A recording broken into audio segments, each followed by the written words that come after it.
से गुजरी, जो कि आपकी भाषा में कहूँ, कई परिस्थितियां जीवन में नाजुकानी जरूरी होती है, और जब तक सबसे कठिन परिस्थितियों से आप नहीं गुजरते तब तक आप सीख भी नहीं। एक जब बात करा जी, एक डांडा नाम का कोई कलाकार है, उठी कहा था कि हमने उधर बाबा ने पिटने का ऐसा गाना में दिया था, या मैंने मैंने इन चीजों का भरोसा भी उठ रहा है।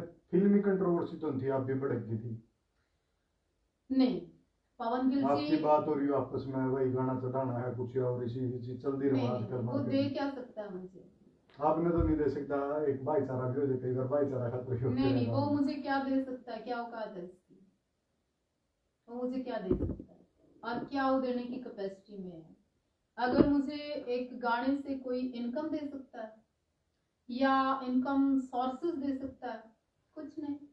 मैंने कोई मेरे भगवे को, कोई संतों को, कोई सनातन को, कोई धर्म को टारगेट करेगा, आगे भी डांडा का भाई कोई करेगा तो साथ भी सी तो लड़ेगी। जब बात करा यार अच्छी करा, अगर बना रहा है को महल मूल बनाया है, उसमें आपको जुत्ती की नोक पर रखने वाले पोस्टर चले थे, उन पर क्या कहोगे आप?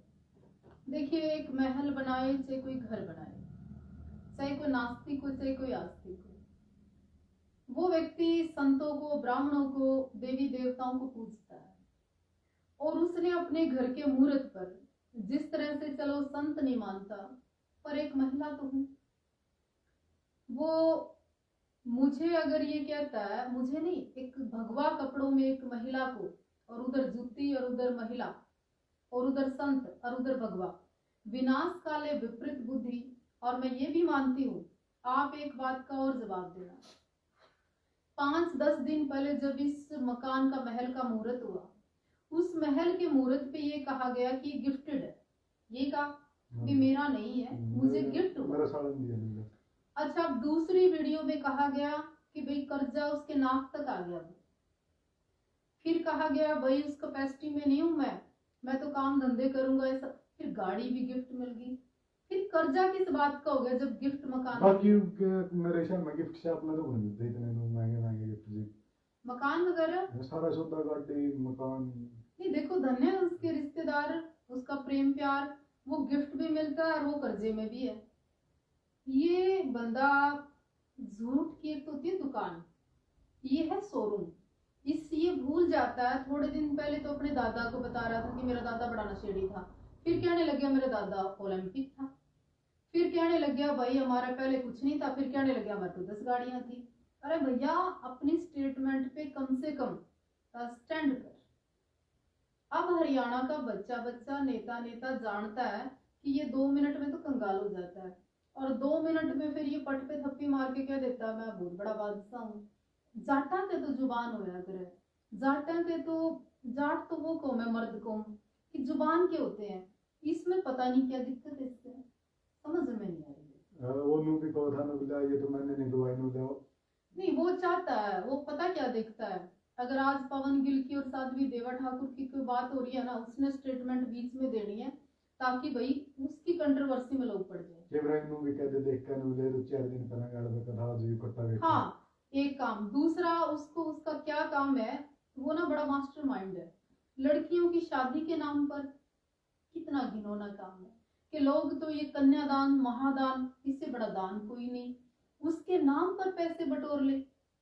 फिर ब्लड डोनेशन, मतलब खून भी कढ़वा दिया, बिकवा भी दिया, उसके नाम पर भी गुमराह कर दे। आयुर्वेद दवाई के नाम पर एक पुरुषों को ऐसी बाबा जी की बूटी कह के देना कि लोगों को बीमार कर रहे हो। वो दोनों को उसका सैंपल सैंपल हाथी चल रहा था, सील साल कर दी। आप क्या दे रहे हो युवाओं को? आप हरियाणा के युवाओं को का तहस नहस कर रहे हो, आप विनाश कर रहे हो, आने वाली आप नस्ल को विनाश की ओर लेके जा रहे हो। आप कितने बड़े पाप के भागी हो रहे हो, क्या जवाब दोगे परमात्मा को? फिर आपका इतने में भी नहीं भरा, फिर आप कहते हो मेरी सोशल मीडिया से कुछ नहीं आता, मतलब झूठ पे झूठ, झूठ पे झूठ। देखिए, मुझे ऐसा लगता है मेंटली एक डिस्टर्ब और समाज को भ्रमित करने वाला सोशल मीडिया पर लोगों को लड़ाने का एक काम है। पहले उपेंद्र राणा की और हर्ष की एक महाभारत की स्थिति भिवानी में पैदा हुई, आपने भी देखी, मैंने भी देखी, हालांकि मैंने जाट समाज का पक्ष लिया, ठीक है। वही उपेंद्र है वही हर्ष है, अच्छी भली वो हर्ष वो केंद्र से बातचीत करता है आज की डेट में। तो लोगों को गुमराह क्यों करना चाहते मगर हैं? उनको बढ़ाओ, सीधी बात यह है आपका फेम खातर। नहीं, जातियों के नाम पर जाट समाज और राजपूत समाज हरियाणा में बहुत अच्छा भाईचारा आपका हमारा सबका ही है, पर इतना गुमराह इन लोगों ने कर दिया कि आप लोग भी फिर हमें वैसा ही देखने लग जाते हैं जी। जब बात करा किन धर्म गुरुओं और ग्रंथों ने आपकी सबसे ज्यादा प्रभावित किया आपको? देखिए, धर्म की अगर आप बात करते हो ना और ग्रंथों की आप बात करते हो, आज आप बात करो प्रैक्टिकल। जब आपके पास कोई नहीं खड़ा हो ना और आपको बहुत भूख लग रही हो और कोई कहे चांद, और आप क्या कहोगे? 2 रोटी। तो कहने का अर्थ ये है, जो मानवता है ना, जो इंसानियत है, उससे बड़ा कोई धर्म नहीं इस दुनिया में। और जब आप ऐसे संकट में, ऐसी परिस्थितियों में, यहाँ लोग पैसे नहीं देते, यहाँ लोग साथ नहीं देते, यहाँ लोग सिर्फ बेनिफिट उठाते हैं, शोषण करते हैं।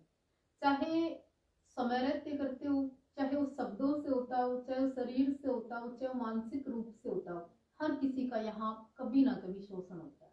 जब बात करा संत रामपाल जी महाराज है, बरवाड़ा धाम में बहुत बड़ा कांड हुआ था और सत्यार्थ प्रकाश में देखा था कुछ किताब, उसमें किताब में मैंने भी देखा है महिलाओं के बारे में ऐसी ऐसी बातें लिख रखी थी, उन्हें इतना नहीं वो करना चाहिए, ऐसी ऐसी बातें सत्यार्थ प्रकाश में उनने वो कहा। उसके बाद दंगे हुआ तो जेल में है, उन बदली आपकी क्या राय है? मैं रामपाल महाराज को लेके पहले बड़ा नेगेटिव सोचती थी। हाँ। और मैं भी ये सोचती थी कि देखो, एक बात उनकी मुझे पसंद नहीं कि वो भगवान को, मूर्ति पूजा को, देवी को, कलयुग का वो बताते हैं कि देवी नहीं है, और उनको मानने वाले लोग मंदिर नहीं जाते, उनको मानने वाले लोग देवी की पूजा आराधना नहीं करते, नवरात्रि नहीं करते, या और सब, ये सब कैसे झुठला सकते हो? ये मैं सहमत नहीं इस बात से, क्योंकि वो एक बात कह रहे हैं जो बोले मंदिर में जाओ लेकिन मूर्ति पे यास ना करो कि भाई या तारा साहब सब कुछ कर सके। देखिए, आस्था, श्रद्धा, संत विवेकानंद ने, अगर आप धर्मशास्त्र ग्रंथ की बात करते हो, उनके गुरु ने, तोतापुरी जी ने, नरेंद्र जी ने, उनको आप उठा के देख लो कि मूर्ति में उन्होंने पैदा किया।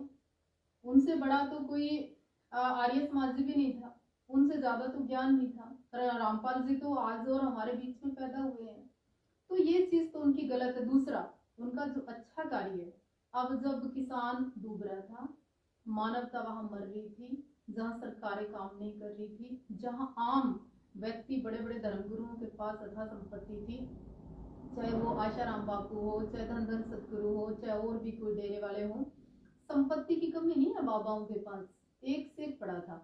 पर उस समय ऐसी सिचुएशन में एक तरह का अकाली था, तब हिसार में जो किसानों के लिए संत रामपाल जी महाराज ने किया, वो मानवता का बहुत बड़ा धर्म निभाया उन्होंने, उसके लिए तो मैं उनको शुभकामनाएं भी देना चाहती हूँ। दूसरा, जो उनके जीवन में हुआ, चाहे वो आज सजा काट रहे हैं, चाहे आज वो जेल के अंदर हैं, चाहे उनके ऊपर आरोप हैं, वो जीवन में हो सकता है उससे अपनी अनुभूति कर रहे हो वहां बैठ के। एक बात है जी, मैं बताऊं आपने जो सत्यार्थ प्रकाश है उसमें जो चीजें लिख रखी है उन्होंने बताया कि भाई ये चीजें नू है, उस पर सारा रोना था केस करना है और करना है उसके बाद भाई उस किताब छापने वाला करो ना, मेरे मन में क्यों वो करो।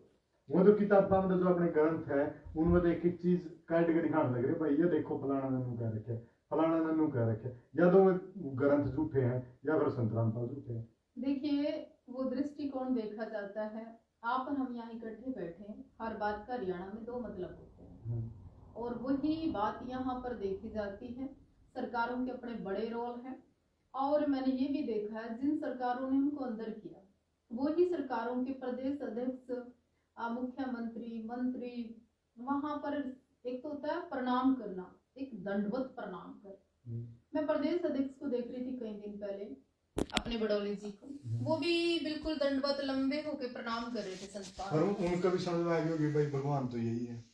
एक तरफ उन्हीं की सरकार आपको अंदर डाल रही है, और एक तरफ उन्हीं की सरकार आपकी मूर्ति के सामने प्रणाम कर रही है, ये लॉजिक क्या है? ये थोड़ा अनुभव वीडियो उसका जी, पहला ध्यान नहीं था उनका, पहला जब अब आपको इस बात का ज्ञान हो गया, आपको आभास हो गया, आपको बोध हो गया, आपको पता चल गया कि महाराज है, संत हैं, ये अवतार हैं, इनमें पावर है, इनमें शक्ति है, उनके सामने सरकार के मेन मुखिया दंडवत हैं, तो फिर उनको बाहर निकाल दो, आप सब कर सकते हैं। वो तो लीला है उनकी जी, उनका खुद आऊंगा एक दिन, नहीं आज तक तो पैरोल भी नहीं लगाई। जब लीला है उनकी, फिर वो कानून को नहीं मानते क्या?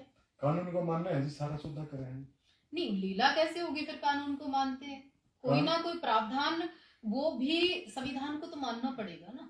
तो संविधान तो सरकार के हाथ में है, वो चलाते हैं। तो जब सरकार के नुमाइंदे वहां दंडवत है तो इतना करने में क्या जाता है? नो बोला मैं या तो दंडवत होना झूठा नाटक है। उनकी एक चीज देखी है मैंने जी, देखो मैं बताऊं चीज बताऊं, वो जहाँ है वहां भी इतनी सेवा कर रहे हैं, पूछो मत। आज तक जो और भी बाबे हैं जिनका गए मैं मानती हूँ, देखो उन्हें बहुत सिनु मान के चलो, आदमी एक बार बैठ से नहीं तो रह जी नो हो भाई, रियलिटी में भगवान है, मैंने देखा है। हाँ, नहीं, मैं आपके जीवन को जानती हूँ पवन गिल से। जब आप 2-4 महीने पहले यहाँ सामाजिक व्यक्ति थे, आप में कितना आक्रोश था, आप में कितना क्रोध था, आप समझने की सुनने की क्षमता कम थी आप में, और आप में जो एक बदलाव आया वो रामपाल महाराज की देन है। मुझे तो ऐसा लगता है कि आपके जीवन को आपको देख के आज सामने से ऐसा लग रहा है कि आपका जीवन बदला है। इसकी मैं शुभकामनाएं देना चाहती हूँ कि जीवन बदलना ही बड़ी बात है।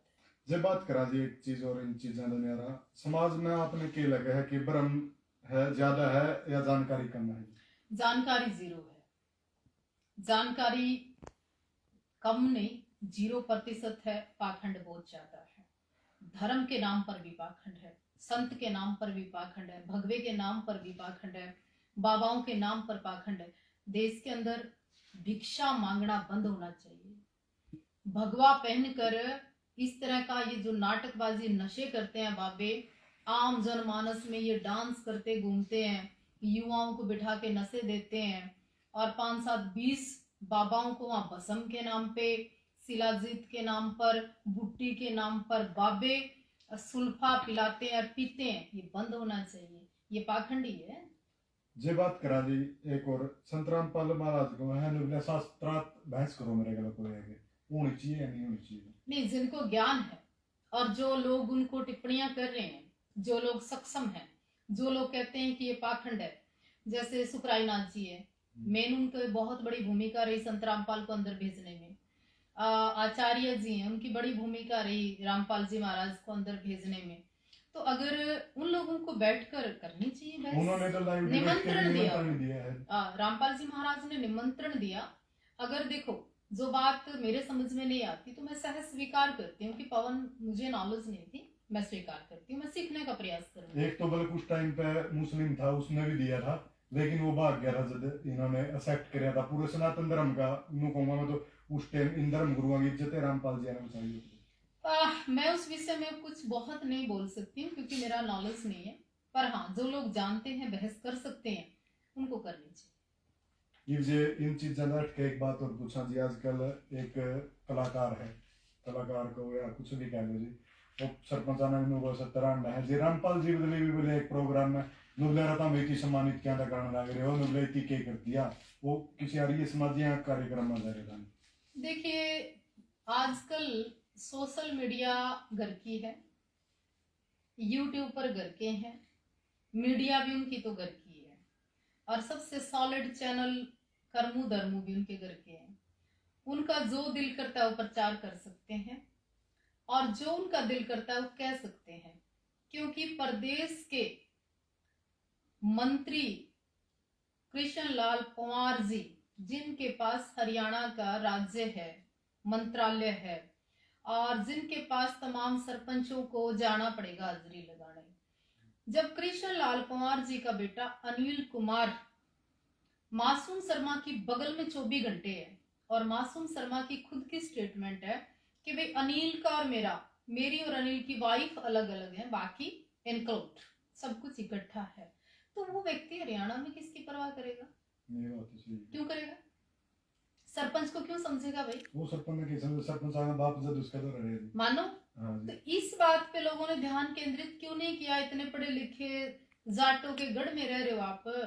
मैंने बोला कि कृष्ण पंवार जी का बेटा जिसकी बगल में मंच पे 5 बार पकड़ के ले रहा है और उसको कह रहा है हट फद्दू, उसकी गाली भी खा रहा है, तो ऐसी कौन सी कमी है अनिल जी आप में, जो एक कलाकार के पीछे पीछे प्रदेश के मंत्री का बेटा, और वो भी पंचायत राज की मंत्री, पंचायत राज, वो क्यों आप सरपंचों को, एमएलए को, मंत्रियों क्यों कुछ समझेगा भाई? नहीं समझेगा, उसकी कोई गलती नहीं मासूम की। और ऐसा कौन सा उनके टेंडर इकट्ठे हैं, ऐसा कौन सा उनका बिजनेस इकट्ठा है, ऐसी कौन सी अनिल कुमार जी में कमी है जो मासूम शर्मा दबाव नहीं मान रहा उनका। अरे ये सवाल है मेरे।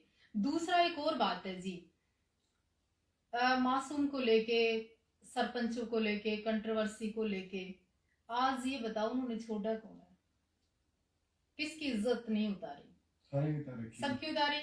और लोग फिर वो कुलड़ी में जैसे गुड़ फूटता है ना, लोग 2 दिन में रिश्तेदारी करके फैसला ये भी हो जाएगा कल। पर हाँ, आपका चैनल बहुत सारे लोग देखते हैं हरियाणा में। मैं एक निवेदन करना चाहती हूँ कि मैंने डाडा की लड़ाई लड़ी, मैंने तो हर शिकारा के लिए भी लड़ी, मैंने हिंदू तब की भी लड़ी और अकेले लड़ी। मेरे पक्ष में तो कोई एक भी व्यक्ति नहीं था और मैं कंटिन्यू लड़ी। तुम तो 7,000 सरपंच हो, हरियाणा की चौधर हो, तुम नहीं लड़ सकते। ये 2 दिन में समझौता करके 2 दिन में तुम समझौता करके बात, आज तो करोड़ों की तो ग्रांट आती है आपके पास। हरियाणा के प्रदेश के चौधरी हो आप, और हरियाणा में ही सरपंचों की सबसे ज्यादा इज्जत मानी जाती है, फिर भी आप लोग टूट गए। कल जींद में पंचायत है, अगर आप सरपंचों में दम है तो सबके सब दंडवत प्रणाम कराओ मासूम शर्मा से और माफी मंगवाओ, तब तो मानू मैं थारी चौधर है, नहीं तो मेरी वक्त है। नहीं तो सही बात कहा जिन्होंने 17 नहीं, वो सही कहता है, वो उसका कसूर नहीं है। देखिए, राज्य मंत्री जिसका पास बैठता हो, जिसका बेटे के साथ काम धंधे हो, तो वो प्रदेश के सरपंचों को क्यों समझेगा, सही बात है उसका कसूर नहीं है।